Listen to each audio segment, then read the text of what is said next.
What's good, y'all? What's good, y'all? Crosswalk episode 11.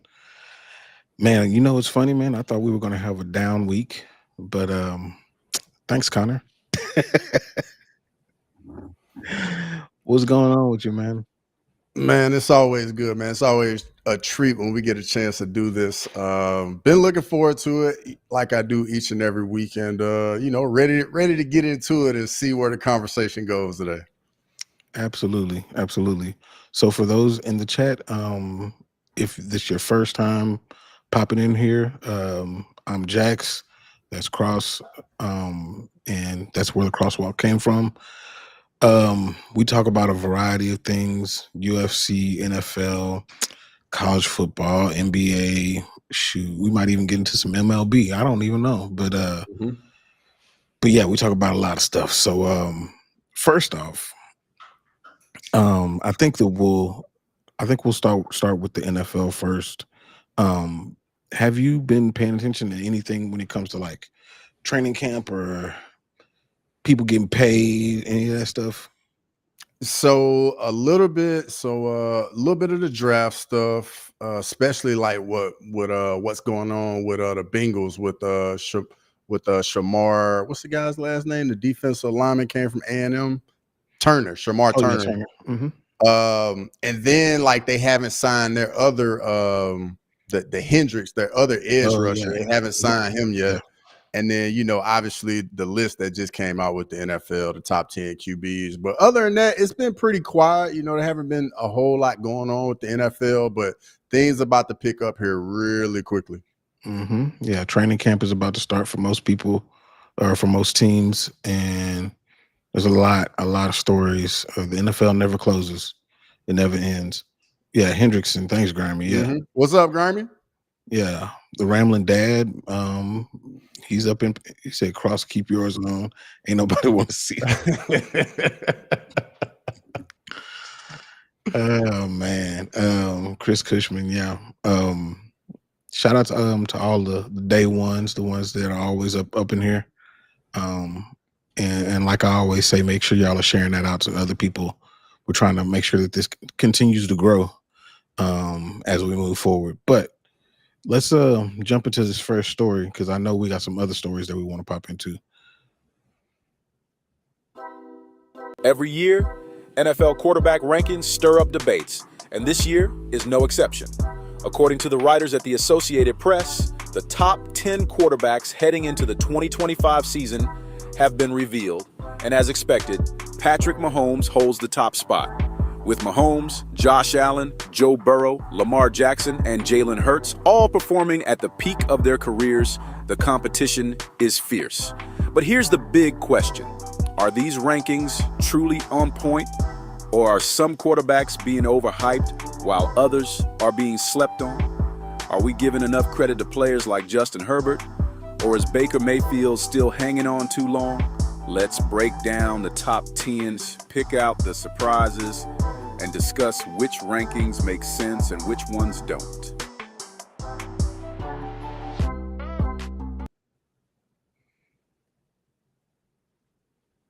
So what you got, brother? I'm curious. I'm curious to see what you think about this one. Let me switch this thing. All right. So the first question is, who is ranked too low? That's my first question. I know who I'm gonna say. And despite this Cowboys hat, I'm being very impartial right now. I'm gonna be very impartial. But who do you think is ranked too low? Too low? So before I say this, I guess I need to give a little bit of a disclaimer. When you're playing the quarterback position, like there's two elements to it. There's your accolades and there's the team success. Like they are tied together at that position. It's a very unique position. And I'll give you an example. You look at a guy like Dan Marino. Like the guys that actually played the game, they put Dan Marino in that category of like greatest ever to ever play the position. But then when you get outside of the people that played it, they don't really give him the respect he probably should. as a Joe Montana that's 4-0 in Super Bowls. Yeah. Like winning those championships, it's kind of like a feather in the cap to guys. Because when you're around like athletes, whatever you have that one up another guy, you use it and like say, I've done this, you haven't done this, and it literally like motivates guys. So let me give that disclaimer. So for me, I personally think Jalen Hurts is a little too low, and I'm gonna tell you why. The man has outplayed Patrick Mahomes twice in the Super Bowl, beat him once. Justin Herbert, great quarterback, all the physical traits, hasn't done much, hasn't won any awards, doesn't have any rings. Like, I get it, all the ability in the world. And another example with that, Jaden Daniels, super talented, all the ability in the world, hasn't done enough, hasn't won yet. Like, does he look like he can be one of those guys? Absolutely, 100%. But I think if you talk to the guys on the team, would they rather have a guy that's supremely talented at that position, or a guy that, like when it's the big game and it's the big stage, that guy's going to play his best and deliver? I think more times than not, those guys are like, I want the guy that's going to be that guy on the big stage and deliver. So for me, I think Jalen Hurts is a touch too low just because of what he's done in the Super Bowl and the playoffs. Yep. So as I kind of led that in, despite, the fact that I'm a Cowboys fan, I think that everybody has recognized that I can be very impartial if I need to be. And in this case, I definitely think that the reigning Super Bowl MVP cannot be ranked number 9, while a dude who hasn't won a playoff game is ranked number 7. That makes no sense. I understand the Jaden Daniels, what he's done as well, and I think that them putting him at number 5 is based on potential alone.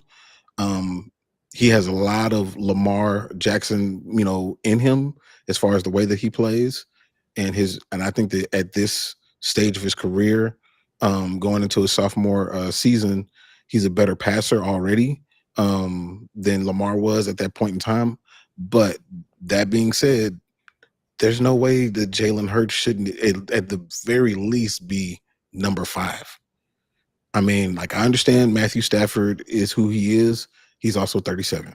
And then, Jared Goff he's a product of what's around him, which is great.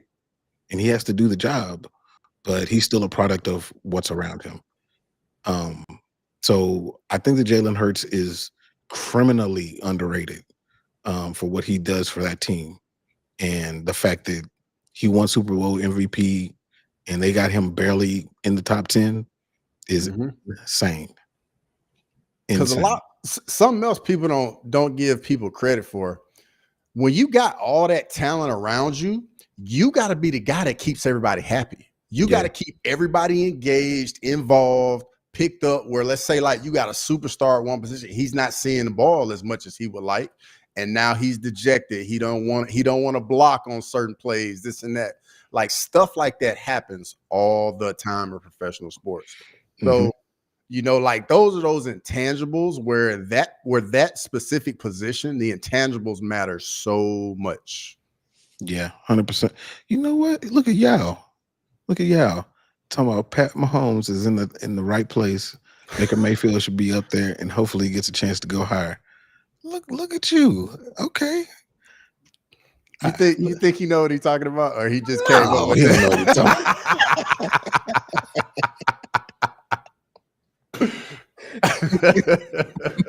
Bro, we could toss him a football. Who like, what is this? Is this a rugby? Is this a rugby ball? What is this? Yeah. No, man.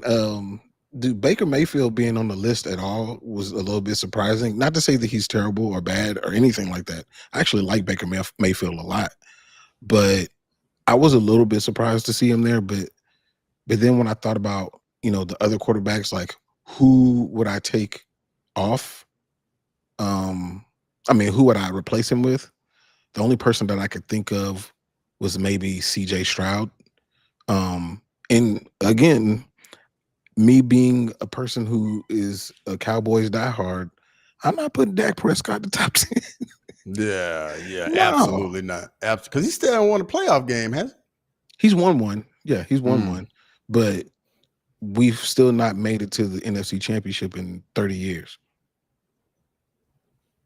Yeah, it's 30 years this year. Yeah. Like, come on. I can't. Nah, fam. Got to be realistic. Oh, so he wait. So he says he plays Madden. Okay. Yeah, you got to start playing NCAA college football too, brother. You got to play a little bit of that. Absolutely.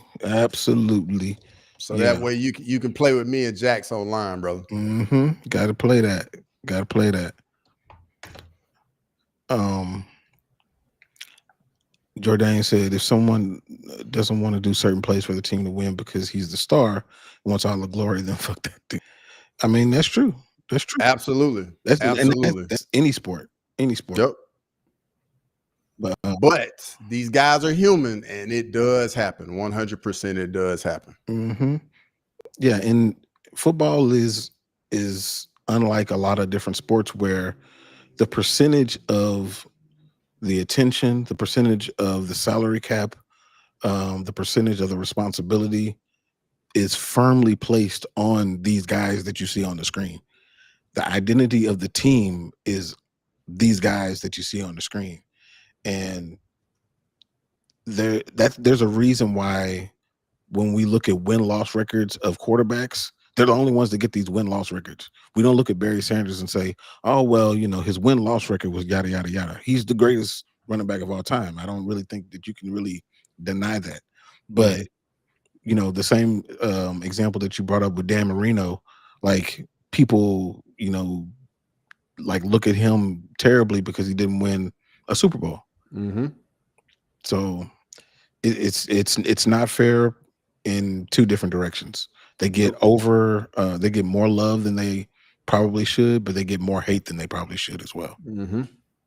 That's just the nature of the position. Yeah. It's a leadership position. Like you got to lead the team. Everybody looks to you. You know what I mean? Yeah.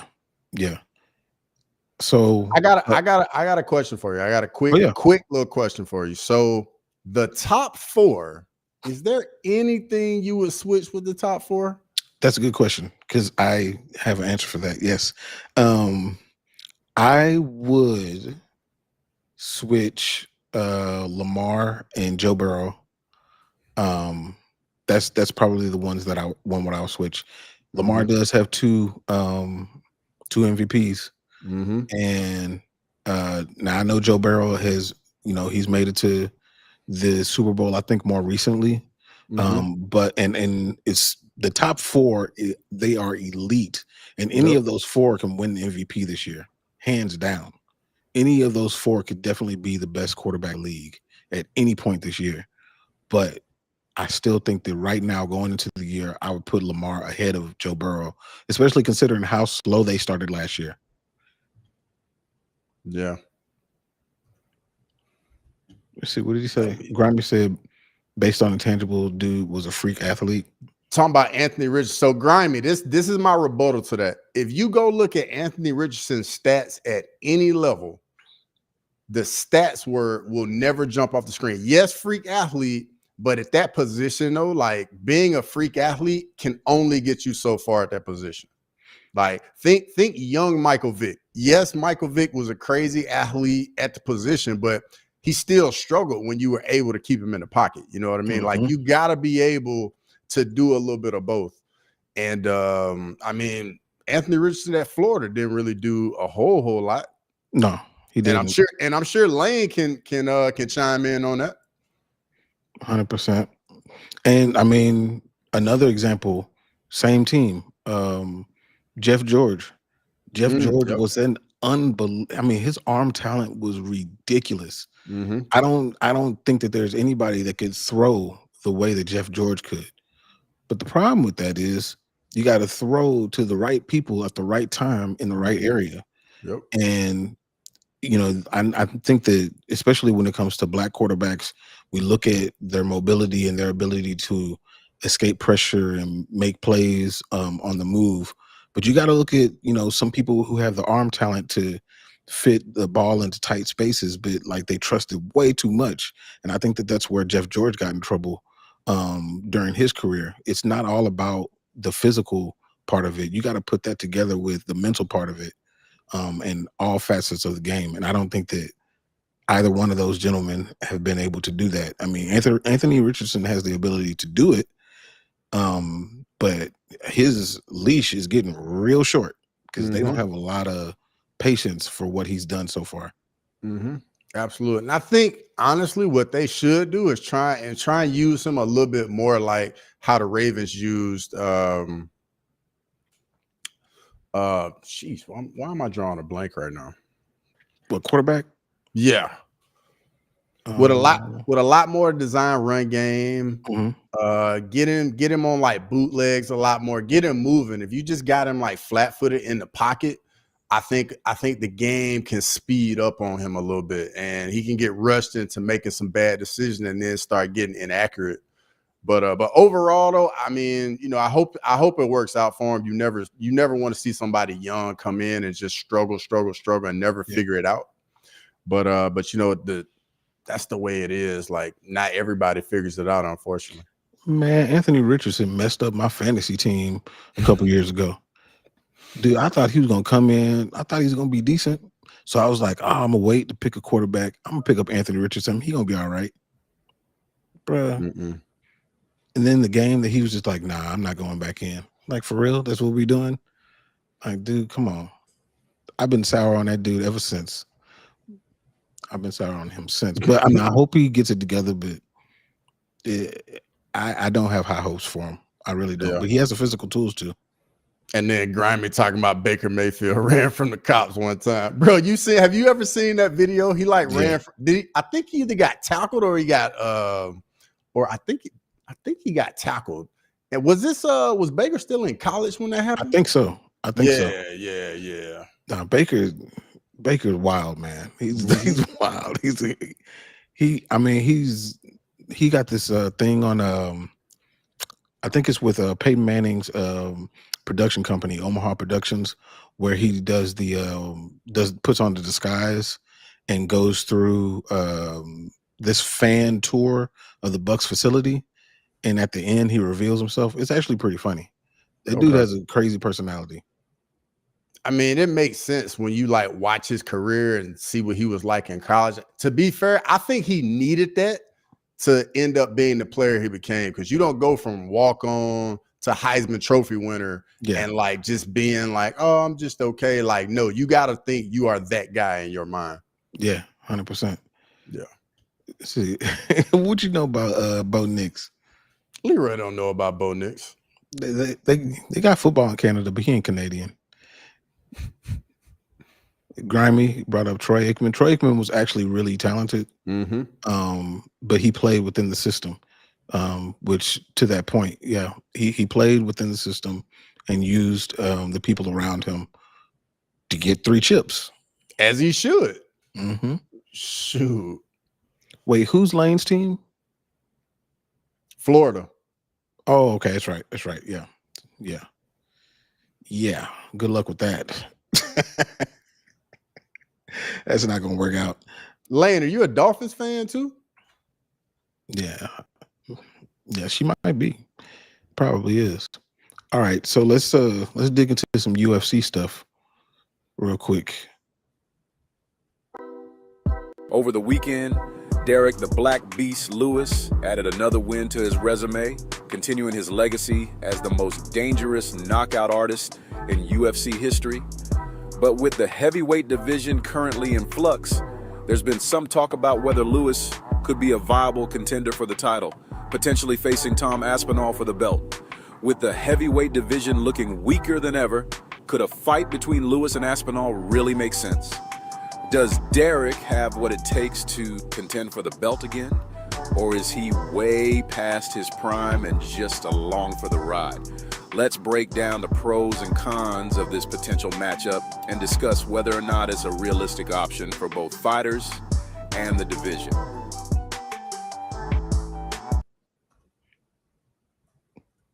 All right. So is Derrick Lewis versus Tom Aspinall, a reasonable fight to have at this point. I'm very curious what they're going to say in the chat.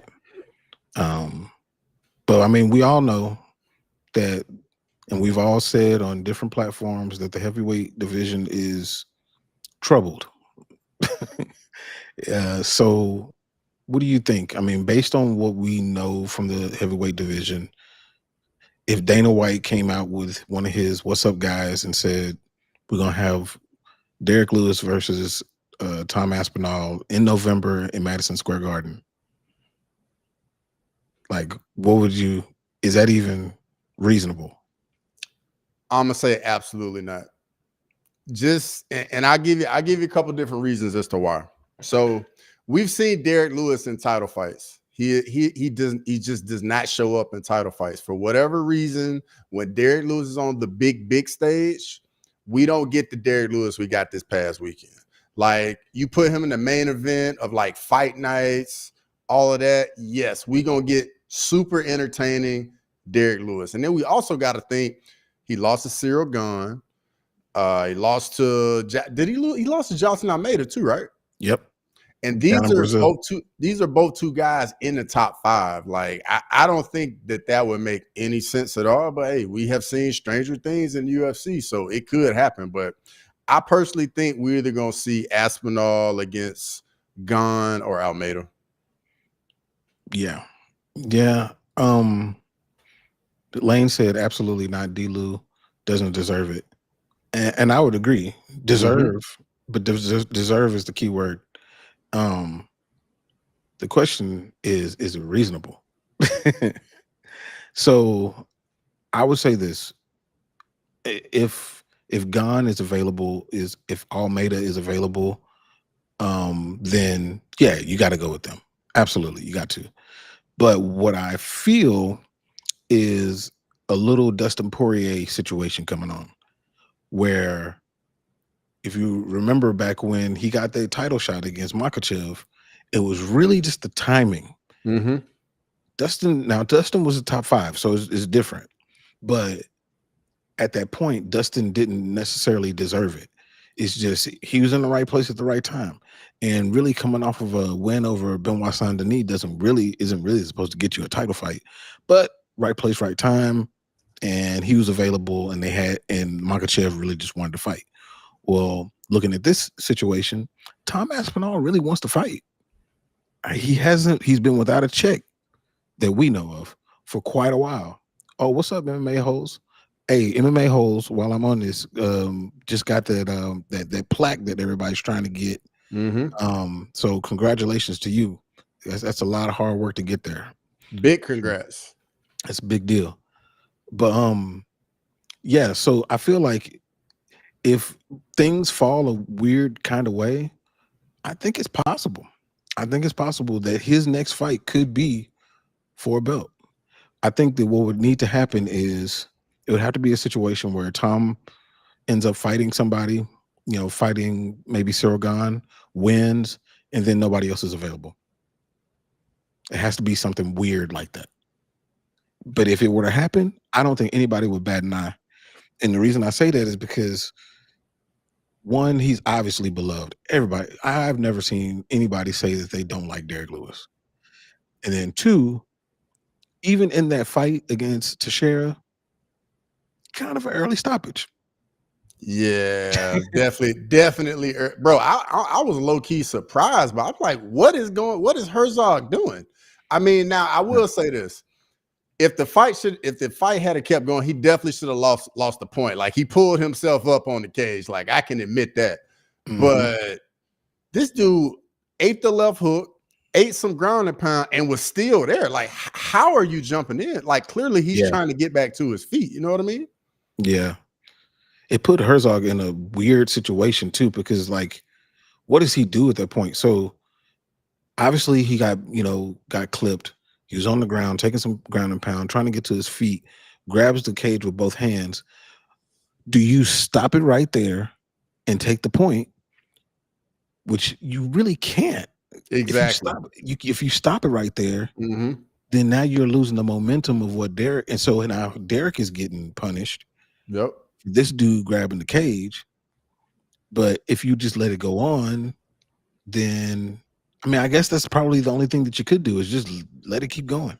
Yeah, I would have let it keep going, and then if there got any space or any separation, then I would have jumped in and then taken a point. But in that situation, like Derrick is so close to finishing him, and you just don't know like what may happen. But to me, it looked like Teixeira was still there. To me, he absolutely was. But to my point, the way that there was no large uproar over Teixeira getting an early stoppage. There's some people that mentioned it. Lane just said it.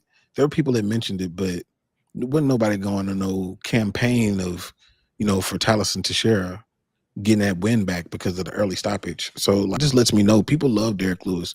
And if he were to get a undeserved title shot, nobody's gonna bat an eye. Ain't nobody gonna say nothing. Yeah. And just like Grimy said, Lewis versus Tom sells, in my opinion, but Tom subs in first, second round. 100%. Probably. 100%. Probably. Yeah. But there's the mythical fairy tale that Tom goes in there and Tom does get hit. And I would say that Derrick Lewis is somebody you don't want to get hit by. Fair. It's possible. It's possible that he could clip him and put him out. I don't think that's what happens. This brings up, I got a question for you. So who's Tom's toughest fight currently in heavyweight in the UFC? I had to put those parameters on you. Yeah. I think it's Cyril Gane. I think. But like that's assuming that Cyril Gane has really worked on his takedown defense. And from what I've seen, he has. And I wouldn't say that Tom is some crazy technical wrestler, but he's big and he's strong. And I've seen him take people down, and he's a really good grappler. So I would say that Cyril Gane is because of the way that he moves. But at this point, it feels like he doesn't have anybody that's really going to challenge him like that. I mean, I see Jay Beard says Volkov's is tough fight. Bro, he almost snatched his arm off in like 2 minutes. Yeah, I don't think so. Like, honestly, like for real, I feel like for Aspinall to give him a tough match, you got to have one of a couple things. You either got to have that deft touch, or you got to just be very skilled on the feet and like can keep him at range, and you can frustrate him for a very long time. So for me, that's gone. Derrick Lewis always got the nuclear option, but I just think, man, we got enough evidence of seeing him in title fights and big time fights of just, seeing what he's gonna do when he's on that stage. I agree. And I see, I knew that Lane was gonna pull in Alex Pereira, and I get it, but at the same time, I feel like it's a little different once you get up, and you're fighting against the big boys like that. The power doesn't mean as much. It doesn't mean as much as it did at the lower weight. And I mean, there's a little bit of assuming that we're doing as far as the type of power that he would have. We already know that Tom is going to have the grappling advantage.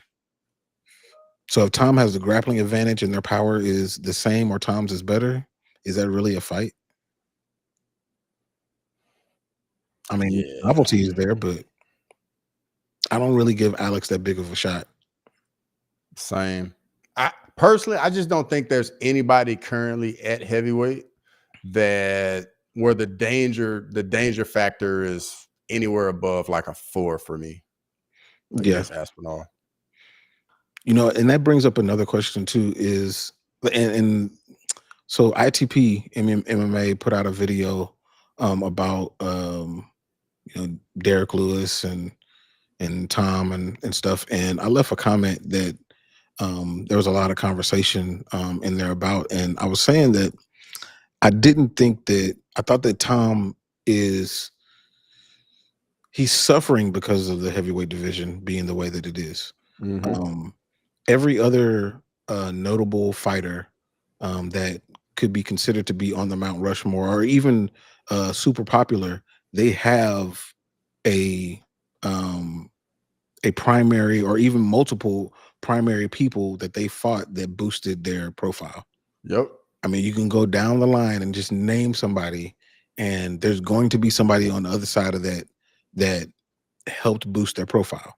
100%. Tom doesn't have that, and I think that's why we were saying that Tom needs John, if only for this, because he needs somebody that some people think has a possible chance of beating him to help boost his profile, and he ain't got it. Yep. He either needs John or he needs Francis to get back into the UFC. Like, unfortunately, there's just not another guy in the division to really make any Aspinall fight really, really huge from just a danger standpoint. You know what I mean? And it sucks for him because it's not his fault that the division is the way it is right now. It's not his fault at all. So, you know, it's just a tough spot to be in. It is. It is. Yeah. Highly unfair. 100%. Grammy said Alex versus Tom sells, but same result. Subbed first to second. Yeah. Yep. And then Grimy just hit it on the head again. He said Tom legacy will never be shit if he doesn't fight names. That's just the truth of the matter. You know what I mean? Because when it's all said and done, people are like, well, who did he beat? Who does he have those big wins over? You know what I mean? Like you can have all these wins. For example, Habib, 29-0, but what's the first thing everybody says? Well, so many of those wins against people you would never know or people that had losing records. You know what I mean? So at the end of the day, who you fight and who you win, 100% is gonna matter. Yep, it does. It matters so much. Because I can't, when I was looking at this topic, I was like, can I think of a fighter who is a prominent fighter who doesn't have that other person on the other side? And I was like, well, people complain about Mighty Mouse all the time, about the way that the division was during that time. But if you think about it, he had John Dotson and he had Henry Cejudo. He's got a guy. I got one for you. And this literally just popped in my head. Anderson Silva. I mean, Anderson Silva had Rich Franklin. Do you put Rich Franklin in that category though? He was the champ. Like he had defended his belt multiple times. Okay.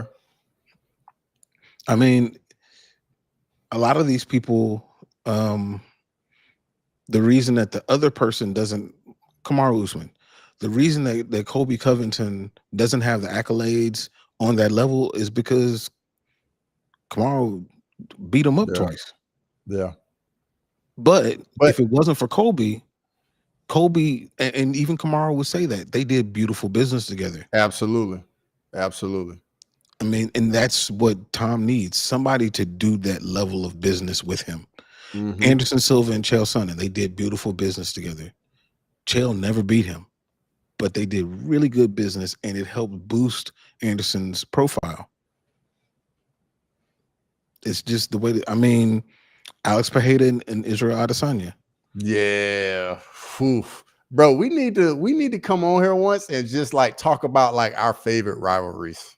Like I feel like that would be a dope stream. We got to do that one. Yeah, for sure. We definitely got to do that. Matter of fact, I mean, I'm gonna write that down so I'm because that's a good one. Yeah, we definitely got to do that.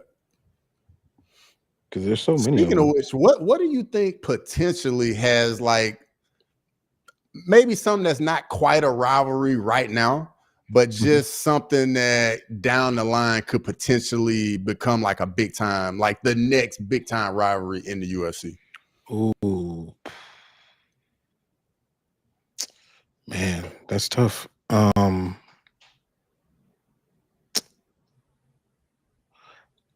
But that one didn't pan out. I was hoping that Bo and Joe would both do well. that Bo Nickel and Joe Pyfer would do well, and that would end up being a big rivalry. But they both have stumbled. But I mean, it could come back around. But do you have one already?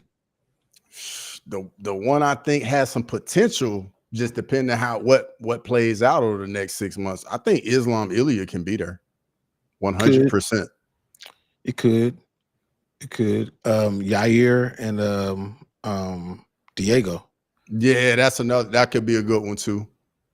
Yeah, I'm trying to think, because they definitely got issues. Shout out to the bro Ola, the CEO of the Fight Week show. Yeah. Oh, and then Combatics MMA always come with some good stuff. Poton Lewis are two names people will remember, but he's going to need a generational dominating run. 100%. Facts. That's exactly what Mighty Mouse did. Nobody has defended the belt more than him. And he had to run through some, quote unquote, no names to do it, but he did it.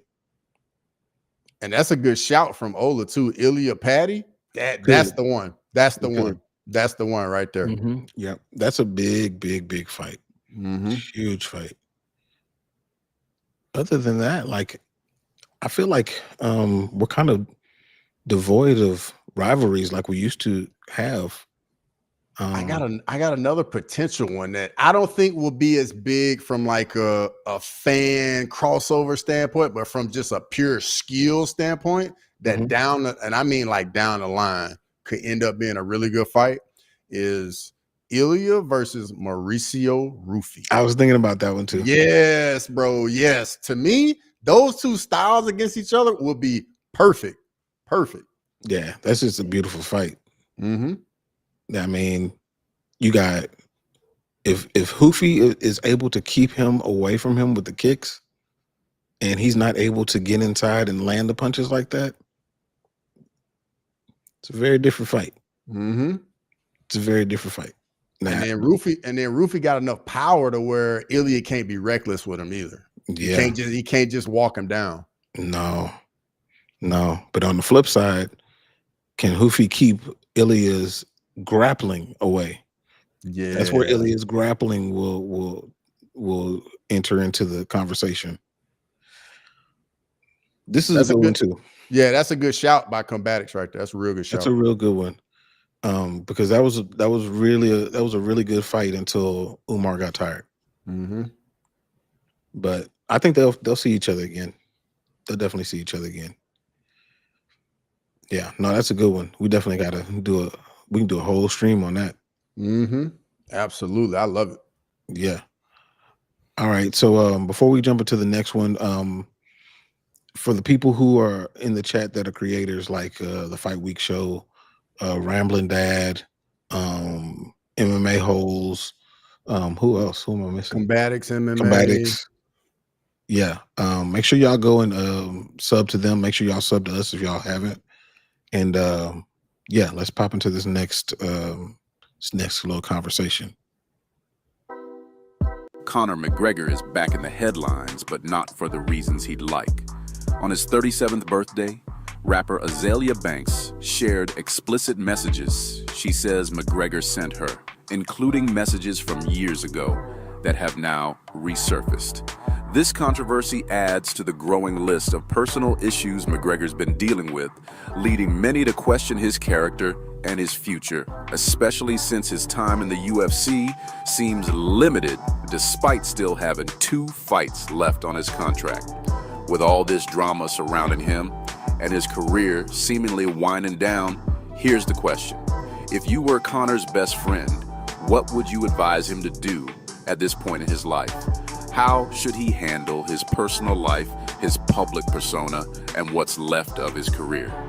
Let's dive into this and hear what you think.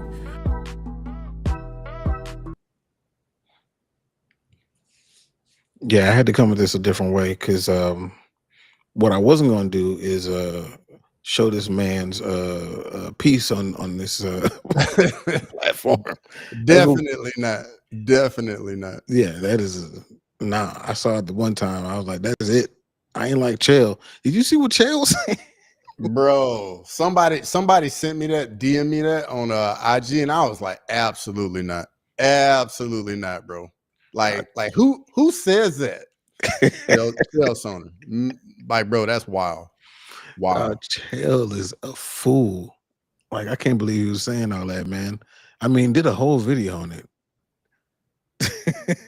That's wild.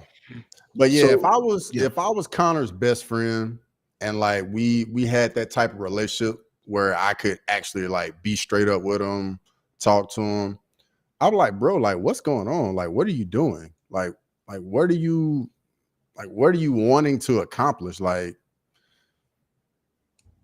it's so delicate, because when you get that much money, you do feel invincible. It just is what it is. You feel like you're untouchable. You feel like the world is your oyster, because at the end of the day, it is. Like, he can do whatever he wants. But I think we talked about it previously on Crosswalk by just saying that he's got to hit rock bottom first. And if he never hits it, it's just gonna stay down. It's just gonna keep going down until he hits it. And unfortunately, man, it's so sad to see, and you don't want to see it, because you know there's still so much inside of him that he can accomplish and that he can do. And then on top of it, you know, seeing his old lady going through all of this time and time again, it's just a bad look. it is, man. God, I feel so bad for D. Dude, man, I mean, to see, well, not only for the humiliating part to her, but to her kids, and then just to see this dude that she's been rocking with for so long, been supportive of in the background, to let him live his dream,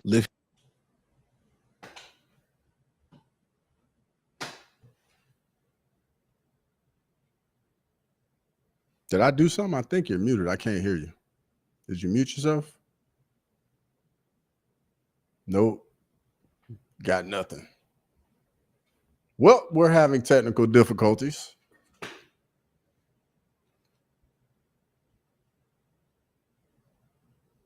Yeah, still got nothing. Still got nothing over here. But Grimy says, did you see how coked out he was, the BKFC presser, as a person who partaked in coke in my past? I'm telling you, he was higher than yeah, definitely, Grimy. You definitely can tell that for sure in that press conference. But like I said, man, I don't know, he definitely needs rehab. He's got to get his life on the right path for sure. For sure.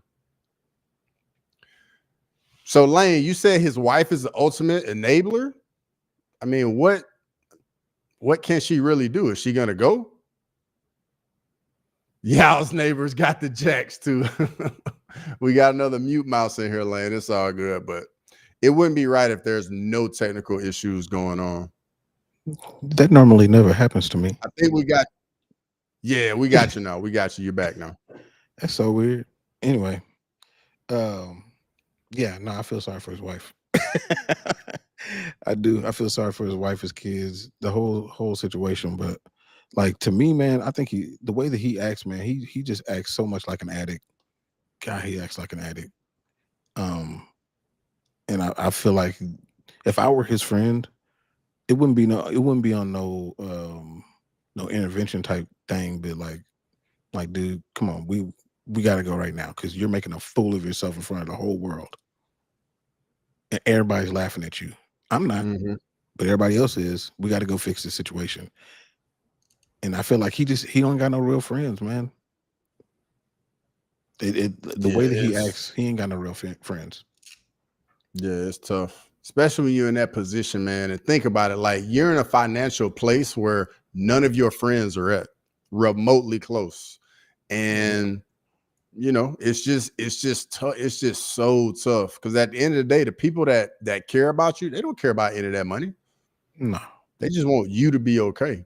You know. Yeah, it's ridiculous. Lord of the Pies said, I didn't see anything specifically during that presser that made me think he was on cocaine. He wasn't sniffing, wasn't touching his nose, none of the absolute giveaways.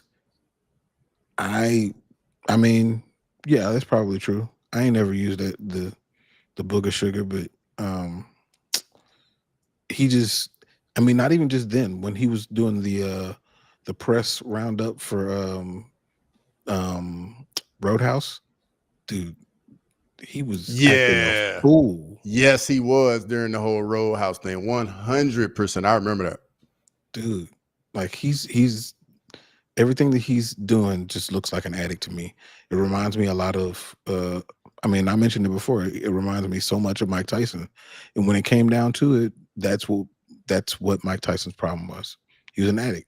Yeah. And once he got really separated from that, he tapped into who he was. And I mean, now we look at Mike Tyson a totally different way than we used to Mhm. back in the day. There's a whole generation that doesn't even know the depths of how people looked at that man. I mean, the Mike Tyson that was on the Robin Givens interview way back in the day, that's a Mhm. totally different Mike Tyson than the one that fought Jake Paul. That's a whole Mhm. different guy. Oh yeah. Like the Mike Tyson back then, bro, was like scared you just being like around him. Like Yeah, everybody was just in fear. yeah. That dude's just dangerous, unhinged, a loose Mhm. cannon.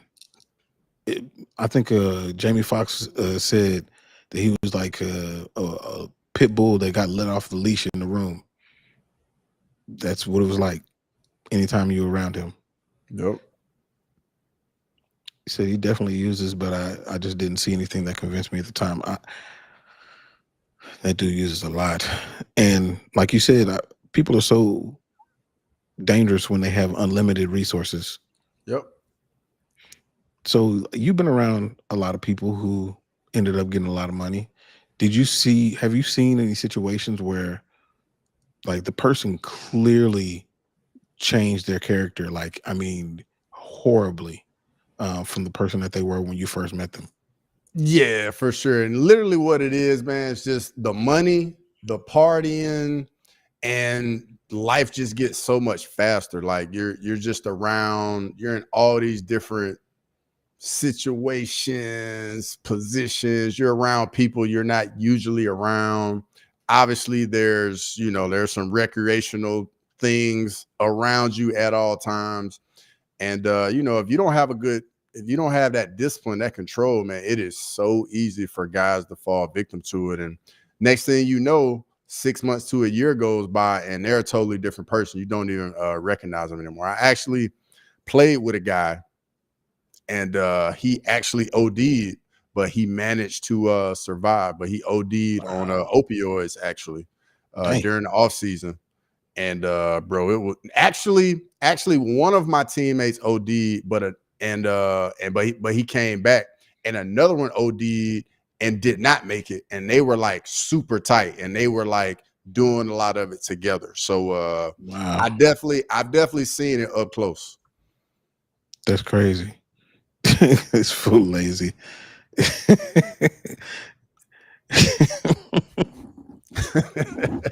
And of course, Lord of Pies is right, lifting a blunt probably.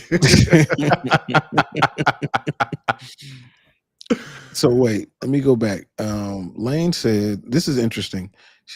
She said D needs to give him an ultimatum. I don't even think that'll do it. I don't think that she can. Nope. I don't think it's possible. Like, sure, taking the kids that's a threat. But the flip side of that, and it really depends on the legal part of it, is who's bringing the money in? How does D get money? Yep. And how can she prove to the court that she can sustain a lifestyle without him? Mm-hmm. Because I don't know what like child support is over there and all of that. Like I have no idea what it's like over there, but I don't think she can give him the ultimatum, and I really don't think that'll be enough. Honestly, what I think, unfortunately, I think it would be her leaving, him not having access to the kids like that. And then I think it'll start to hit him a little bit to where like his life is really, really falling apart. Yeah, I feel like one of these cases would have to actually go through, and he would have to get locked up. Like, not for a long time, nothing like that. But I think that if he were to be locked up for a year, I think we might see a different Connor. I think we would. Yeah, it's sad, man. It is. It is. But I will say I did laugh when it came out. I did laugh. Yeah, when the picture got put in the group chat, I didn't even click on it. I just kept scrolling. Nah, I like when it came up, I was like, I thought it was like AI or something. I'm like, boy, they really going forward this AI. And then I saw all the stories. I was like, wait, maybe this is real. Mm-hmm. And then the fact that it was Azalea Banks. I don't know if y'all know who Azalea Banks is, but if Connor was looking for a black woman who's going to act like people who don't know black women act, assumes that they act, he found the right one. That's the right one, because she's going to put you on blast in front of everybody and doesn't care. Like, she doesn't care at all.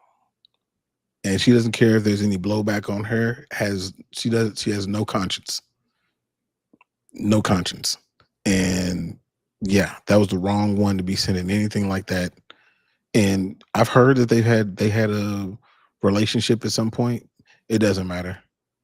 It don't matter. Not with her. Not with her. Yeah, and to be fair, when you're at Connor's level and you got that kind of money, it's very easy for you to have relationships where nobody knows about it. You can pay these people to where they will never say a word. They will never do anything. And unfortunately, that's the way a lot of it goes. And, we will never see a lot of, because think about it. Tiger Woods was doing his thing for so long with so many women and nobody had an idea. Mm-hmm. Yeah. Tiger was putting up real numbers. Mm-hmm. For real. Hall of Fame level numbers out there. Wilt Chamberlain type numbers. And nobody knew anything. Let's see, what'd you say, Lazy? See, yeah, I'm sure at this point she's accepted the humiliation and the escapades. So the financial aspect has to be a motivator for sticking around. She needs to think of the kids at some point. Yeah. It's hard. It's hard for her in a sense, like, that's her livelihood. So, and there's a lot of things that she did to make him successful. Mm-hmm. Just because she hasn't been working, she's held down the fort. She's had to raise these kids. And sure, the money helps, but she still got to raise them. So her leaving is going to be a major downgrade in her lifestyle. And it's like, does she want to do that? Is it worth it? And to the kids too. Yeah. Just like what Lord of Paz just said, well, kids are usually better off with one mother and one father. So that's a complicated situation. 100%. Because truly in my heart, we all know D still loves Connor. Like, there's probably nothing Connor can do to where that's going to waver that. And she's like, no, like, I've been with him through it all and I'm still here. Like, I'm not about to leave him now. You know what I mean? Mm-hmm. Yeah. Yeah. And it's just, I guess it really is leave him and go where? Leave him and do what? Exactly. What's up, Western? What's going on, Westy? Yeah. Yeah, it's an unfortunate situation, but I don't know. I don't think that there's an ultimatum to give.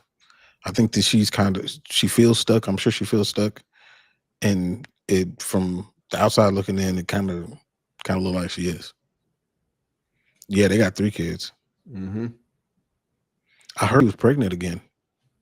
Oh, that's wow. True. I don't know if that's true or not. Wow. I heard she was, though. Yeah, that whole situation is just tough, man. Mm-hmm. All anyone can do is hope he gets his act together, whatever the reason may be. Yeah. Yeah, so that's what I was thinking, Western, that they own 4. Ridiculous. Ridiculous. Sheesh. Hopefully he gets it together. So before we get out of here, let's talk just a little bit about UFC 318. How do you feel about this card? Like, I know you did your videos, your previews. Yeah, what are your thoughts on this card as a whole? The card as a whole, I mean, you know, any numbered card for me, like I'm always pumped for. You know, Dustin Poirier's retirement fight. Do we finally see the BMF title get defended, or do we see it just get passed again? Also, I mean, I'm trying to think what other fights I think that are going. I'm really looking forward to seeing Atiba Gauthier. I know, you know, it's just his second fight in the UFC. The middleweight version of Francis Ngannou. I'm very curious to see how this guy's career develops moving forward. But I'm always excited for a number card, so I'm looking forward to it. What about you? I'm looking forward to it, and I'm unbelievably nervous about it because I'm such a big fan of both Poirier and Holloway. You know, hence the hat. That's another reason. Like I really like Dustin Poirier is, you know, one of the first fighters that I really was like, I'm a super fan of. And then came along Max Holloway, and I became a massive fan of his too. So it's really hard to see. It hurts to see them fight each other, and to know that, you know, somebody's going to have to lose really sucks. So yeah, I don't even know, you know, for our contest, I don't even know who to pick at this point because it's so it feels like a lose-lose. But also, Lord of Pies, before you go on, Lord of Pies, is that real? Because I saw the rumors on Twitter, but I haven't seen anything official. Is that official though? I haven't seen anything official.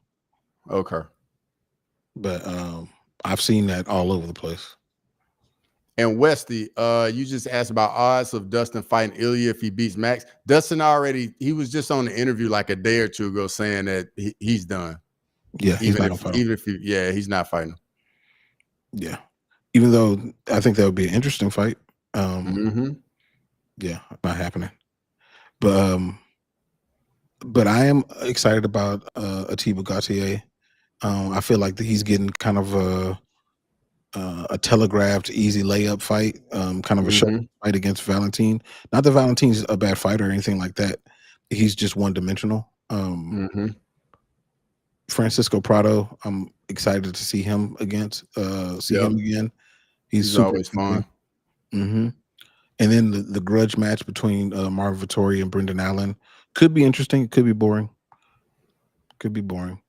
And I got a sneaky one. Kyler Phillips, Vinicius Oliveira is a sneaky one. I think a lot of people ain't talking about it, and it's getting kind of overlooked. Vinicius Oliveira is always exciting. Always. Yeah, he is. Yeah, he is. What are your thoughts on this Kevin Holland Daniel Rodriguez fight?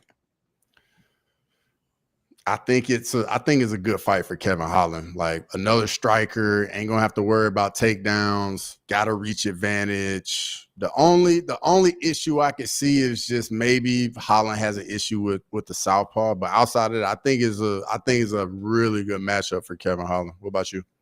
Yeah, I mean, he should, in theory, kind of walk through Daniel Rodriguez. I think that Daniel Rodriguez beats, newcomers to the UFC and things like that. But I've never really thought he was dynamic enough to fight people who have the dynamic striking skills and submission grappling as Kevin Holland. So in reality, Kevin should walk through him. But Kevin has a tendency to fight down sometimes to his competition. And hopefully that doesn't happen for him, because I really feel like Kevin can make some noise in this division. I still feel like he can, but I don't know, man. I kind of don't trust him. I kind of don't. Yeah, I've kind of like flip-flopped on Kevin Holland. Like when I believe in him, that's when he doesn't show up. When I'm like, all right, I'll never do that again, that's when he shows up and just finishes somebody in the first round. So yeah, For me, it's just I just can't. I feel like I can't quite put my finger on it or just call it with Kevin Holland. But I do like this matchup for him though, and I like him a lot better at welterweight than middleweight. A whole lot better. That's a good question. Holland versus D-Rod is a fun fight. If D-Rod wins, what does he do next? Oh boy, Fight another he doesn't vet. win. Yeah, he doesn't win. Let's stick with that. Yeah, but if he does win, I could see D-Rod fighting somebody at the back end of the top 10, or not top 10, but top 15. Just because of him beating Kevin, because Kevin is perennially right there at the at the back end, either in the top 15 or right outside the top 15. So if D-Rod beats him, I can see him fighting somebody like I don't know. He's gonna call for Gilbert Burns. That's easy pickings in their mind. Yeah, I'd call for him. yeah. I feel like D-Rod, he just vet fights from here on out. Just all vet fights. Yeah, that's why I think it should be. That's the way I think his career should go. Because I mean, he's a fun fighter, but in the right matchups. What do you think about the Paulo Costa Roman Kopylov? So I think Costa's cooked. I think he's been cooked for a while now. Doesn't have a win over anybody in the UFC. His last win was Luke Rockhold. I think Kopylov gonna put it on him personally in the striking. Like for me, Kopylov's very dangerous, and I think the way to get Kopylov is in the grappling. That's not Paulo Costa's game. Yeah, 100%. I think the Kopylov is.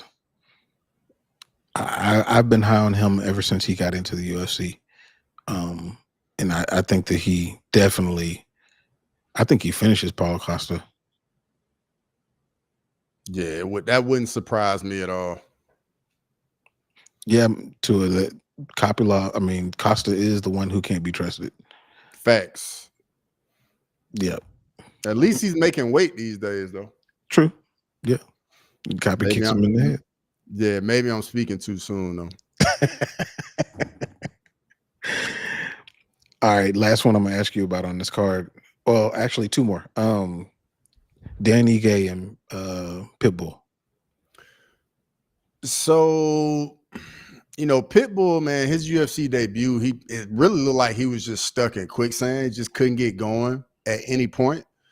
And Dan Ige always turns up, always shows up.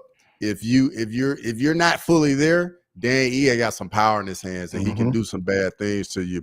But I just think, Pitbull just been through too many wars, long in the tooth. And I think Ige, got some solid momentum after getting that Sean Woodson finish. And I'm liking Ige in that one. Yeah, man. I picked against Ige in that fight. And yeah, I recognize my mistake, and I'm not falling for that again. Definitely picking Ige in this one. And if Pitbull comes out, with his little slow-mo situation, yeah, Pitbull is gonna get finished. Yeah, definitely a banger. Ige is always in bangers. He's always ready to bang. Yep. Exactly. Long in the tooth. Long in the tooth. So the last one I asked you about, going back to the top of the card. So what's your prediction on this thing? Max Holloway, Dustin Poirier. Man, I need to find me a little coin, man, so I can flip it. But literally, that's where I'm at on this fight. I mean, Dustin's 2-0 against Max. Max coming off that getting brutally finished by Ilya. Where is he gonna be at mentally? Yeah. Dustin, it's the retirement fight in his backyard in New Orleans. Man, it's so many different things. I think we're gonna get a phenomenal fight, another all-timer. I think this is gonna go into the championship rounds, and I want Dustin to go out with a win. I really do. But I will say this though, for whatever reason, I'm never too good at picking Dustin Poirier fights. When I pick Dustin to lose, either he loses or he wins. But if I pick him to win, he never wins. So. So far, I've been pretty good at picking Dustin fights. And I haven't been, kind of betting with my heart, because if that's the case, I'm always picking Dustin. But in this fight, it would be better for the UFC if Dustin loses. Mm-hmm. Because obviously, if he wins, then now we got the what if factor, and it kind of ruins Max's his new tenure in the lightweight division. If Max wins, now we've started to spin back towards a story of him getting closer to fighting for a belt. So even after the champ just finished him? Even after the champ just finished him, I think that he'd be closer. Now, I'm not saying that he would fight for a belt immediately. I think that, Patty has a case before him, even though I don't think Patty is there yet. It's just Patty. Obviously, Justin has a case. Armin has a case. All of those people have a case before him. But because of Max's popularity, his legacy of being a featherweight champ, and yeah, his popularity and those things and legacy put together, he's going to get opportunities that other people don't get. So I think that his path is shorter. If he's able to beat Dustin Poirier, who is he still in the top 5? He's still in the top 5, like 4 or 5. That's still a top 5 win. And that's going to help you move closer to the belt. It's just those are the facts, and that would be better for the division. But that being said, I don't think that too much has changed since their last fight, as far as like their style. I think that Max has that what do you call it? That one kick, the one that he broke Gaethje's nose with. The spinning back kick. Yeah, spinning back kick. He has that in his bag. That's new. Other than that, I think that Max is Max, which is very formidable, but it's the same guy that Dustin fought last time. So, and I think that Dustin Poirier mostly is the same guy. And I think that this ends up being the same way. It's gonna be a war. It's gonna be a war, and I think that a war of attrition, and I think that Dustin is just gonna land the more meaningful shots, and it's gonna go to decision. It'll be a close fight. It'll probably be 3-2, and I think that Dustin's gonna get it. Yeah, I like that. Yeah, and he gets to walk away with a belt. For Max to win, what does he have to do? He has to have Dustin going backwards. He has to put the pressure on.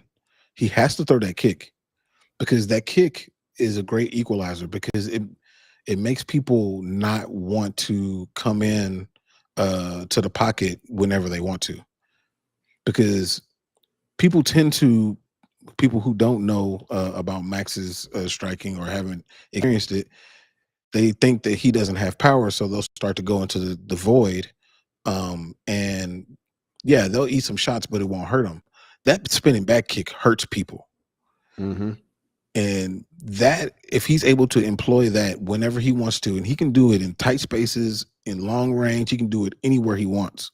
If he's able to use that, I think that changes the whole complexity of the fight. That is the one move that changed everything in the Justin Gaethje fight. Yep.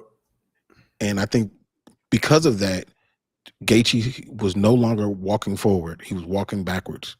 And if he can get Dustin Poirier going backwards, that's a different Dustin Poirier. That's what he has to get. Yeah, I definitely agree with that. I think for me, man, I think Holloway got to come out fast and just go ahead and just get the volume started straight away. Like, don't allow Dustin to get comfortable, because with Dustin, if you come out and you come out at a high pace, Dustin's gonna match it. And once he starts to match it, then he'll slow down a little bit, and then the how dangerous the hands will probably diminish a little bit. And we know, like, when it comes to volume striking, nobody's better than Max Holloway. True. It's true. Nobody's landed more punches than Max Holloway. But on the flip side, nobody's been hit as much as Max Holloway. True. And Dustin is not a guy you want to be getting hit by. He doesn't have one punch knockout power, but those punches, your energy meter go down pretty substantially when you do get hit by him. I'm not like Olin, where I think that Dustin is, the best boxer in in MMA. I definitely think that Ilia's boxing is more crisp, but Dustin's mind to use different punches at different times is very elite. Yeah, very creative. Elite. Very creative with it. Yes. Manages distance real well. And then that little that step through where he'll be southpaw and then he steps through and goes orthodox into the overhand. That's real nice too. And where is he best at doing that? When somebody is against the cage. Yeah. Going forward and they aren't. Like, you got to be doing that. And if you go back and watch the last fight with Max and Dustin, that's where Max was getting in trouble. Max cut off the cage, and he was able to start doing that. That's how Dustin got Justin the first time. That's how he got Eddie Alvarez. You can go down the list of Dustin's finishes. That's how he's getting them. So I don't think that Dustin's going to need any jiu-jitsu. Yeah, I think this one's going to be on the feet. We're going to get an old school striker's delight this weekend. Yep. Weston said Max ain't catching Dustin with that like he caught Gaethje. I mean, I hope he doesn't. But when somebody's throwing something that in a space that you don't think that they can throw that, they'll catch you with it. When he caught Justin Gaethje with that kick, they weren't close. They were close, and Max was close to the cage. Yeah, there's no way you should even do that, and he did it, and it landed. Yeah, it's gonna be a good one. I feel the same way, Chris Cushman. I feel the same way. It's gonna be painful. Cool. So before we get out of here, I do have a video. It's an interview that I did with Max Griffin before the fight this past weekend, which was a split decision loss to Chris Curtis. But we talk about that and talk about a variety of other things. So if y'all haven't checked that out, make sure y'all go and check that out. And then I know you got some stuff up. Yeah, so I got my UFC 318 video up, and I will be live streaming again later on tonight for Tough. So make sure y'all all pull up tonight for that. And then, man, next thing we know, Dana White's Contender Series is gonna be starting up here pretty soon, and I'm gonna be live streaming for that. So just keep tapping in with us. I know we got Dust Up Shakedown tomorrow, got the prediction show on Friday, and there'll definitely be a watch along on Saturday. So, just make sure everybody, you got those notifications turned on so you get notified when we drop something, when we going live. And, we always love having each and every one of y'all in here with us. 100%. And everybody that's on Twitter, man, make sure y'all jump into YouTube and link up with us. Look at the different channels and watch the different videos and things like that. We appreciate y'all popping into Twitter and us out. So yeah, until next time, we'll holler at y'all. Peace. Thanks for watching Crosswalk. Make sure to come back next Tuesday to chop it up. So please, sa barangay,